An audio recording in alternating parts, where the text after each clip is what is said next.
Day ইয়াতে সমগ্ৰ অসম সমগ্ৰ ভাৰতবৰ্ষৰ লগতে আমাৰ কোকৰাঝাৰ জিলা আৰু গোসাইগাঁও মহকুমাত পালন কৰা হ'ব আৰু তাৰ বাবে কেতবোৰ নতুন পদক্ষেপ আমাৰ সমগ্ৰ অসমত লগতে কোকৰাঝাৰতো লোৱা হৈছে।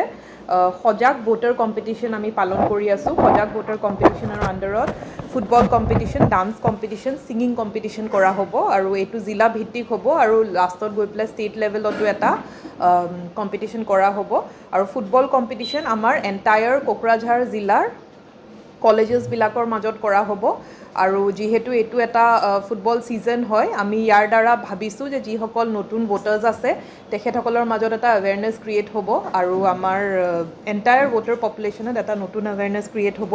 ইয়াৰে শ্বেডিউলটো মই অলপ গাই দিছোঁ। আমাৰ কলেজ লেভেলত 28 আৰু 30 তাৰিখে হ'ব ডিচেম্বৰৰ। হায়াৰ ছেকেণ্ডেৰী লেভেলত হ'ব 29 ডিচেম্বৰ আৰু 4 জানুৱাৰী তাৰিখে আৰু এইটো হায়াৰ ছেকেণ্ডেৰীৰ তলত নহয়, যিহেতু সেইটোৰ পৰাই ভোটিং এজটো ষ্টাৰ্ট হয়। So' not below' higher secondary schools level 11-12 standard tech diploma ITI degree এখেতসকল এলিজিবল হ'ব। ছিংগিং কম্পিটিশ্যন আমাৰ চ'ল' হ'ব, ছেপাৰেটলি বইজ আৰু গাৰ্লছৰ কাৰণে কৰা নাই আৰু এইটো ফিজিকেলি অফলাইন কৰাৰে বৰ্তমানলৈকে আমাৰ প্ৰেপাৰেশ্যন চলি আছে। কেৰাওকে আমি ইউজ কৰিম। স্কুল কলেজ অথৰিটিক সেই সুবিধাটো তেওঁলোকে কৰি দিব পাৰে। ব্লক লেভেলত স্ক্ৰিনিং কৰা হ'ব আৰু তাৰপিছত ব্লকৰ পৰা গৈ পেলাই ডিষ্ট্ৰিক্ট লেভেলত আমাৰ কম্পিটিশ্যনটো কৰা হ'ব। ডিষ্ট্ৰিক্ট কালচাৰেল অফিচাৰে আৰু ইনস্পেক্টৰ অফ স্কুলছে with assistance from various other organisations এইটো চেলিব্ৰেট কৰিব আৰু লগতে আমি এটা ডান্স কম্পিটিশ্যন কৰিছোঁ।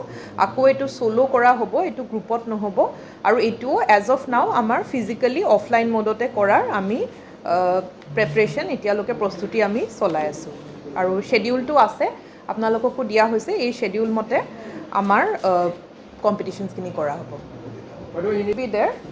প্ৰাইজেছৰ আমি মানে এতিয়া মই কৈ আছোঁ এলং উইথ মানে ডিষ্ট্ৰিক্ট লেভেলতো ৰেকগনিশ্যনটো হ'ব আৰু তাৰপিছত ষ্টেট লেভেলতো এটা অল ষ্টেটৰ যিখিনি উইনাৰ্ছ হয় তেওঁলোকক দিয়া হ'ব। তো ইয়াতে যিটো আমাৰ ষ্টেট লেভেল উইনাৰ আছে, ষ্টেট লেভেল উইনাৰ ফুটবলৰ কাৰণে এটা ট্ৰফি আৰু কেছ প্ৰাইজ অফ 30,000 ৰুপিজ।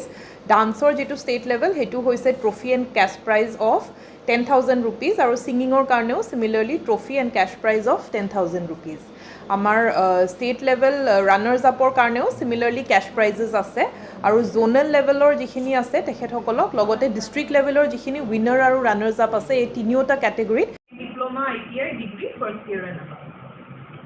বাইদেউ নতুন বছৰ আহি আছে, কি নীতি নিয়ম আছে জিলা প্ৰশাসনৰ তৰফৰ পৰা? নতুন আপোনালোকে মাইকিংটো গম পায়ে আছে। নতুন বছৰৰ আমাৰ মুখ্যমন্ত্ৰী মহোদয়ে কৈছে যে আমি আটাই জিলা প্ৰশাসন, পুলিচ প্ৰশাসন, আমাৰ এক্সাইজ ডিপাৰ্টমেণ্ট আছে, DPO আছে, we have to be very alert. আমাৰ গোটেইখিনি এলাৰ্ট কৰা হৈছে। ইতিমধ্যে জিলা ভিত্তিক মিটিং আমাৰ কৰি লোৱা হৈছে আৰু যিসকল ৰাইডাৰ্ছ থাকিব, মটৰ চাইকেল ৰাইডাৰ্ছ আৰু PN ৰাইডাৰ্ছ তেখেতসকলৰ কাৰণে হেলমেটটো কম্পালচৰি হ'ব আৰু কোনো ধৰণৰ ড্ৰাংক ড্ৰাইভিং আমি টলাৰেট নকৰোঁ।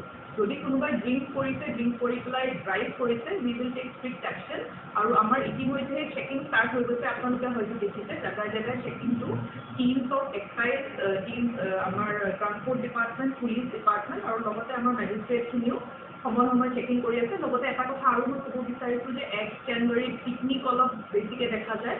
তো পিকনিক স্পটখিনিৰ চেকিঙো আমি কৰাই আছোঁ যাতে যিবোৰ আমাৰ ডেজিগনেটেড পিকনিক স্পট আছে তাতে অভাৰ ক্ৰাউডিং নহয় আৰু কোনো ধৰণৰ দুৰ্ঘটনা এই স্পটবিলাকত নঘটে। আৰু আপোনালোকৰ জৰিয়তে মই সমগ্ৰ কোকৰাঝাৰ জিলাৰ ৰাইজকো আহ্বান জনাইছোঁ, মোৰ তৰফৰ পৰা ৰিকুৱেষ্ট জনাইছোঁ যে তেখেতসকলে কেয়াৰফুলি এনজয় কৰিব পাৰে, but they should be very careful যাতে কোনো ধৰণৰ দুৰ্ঘটনাৰ সন্মুখীন তেখেতসকল নহয়।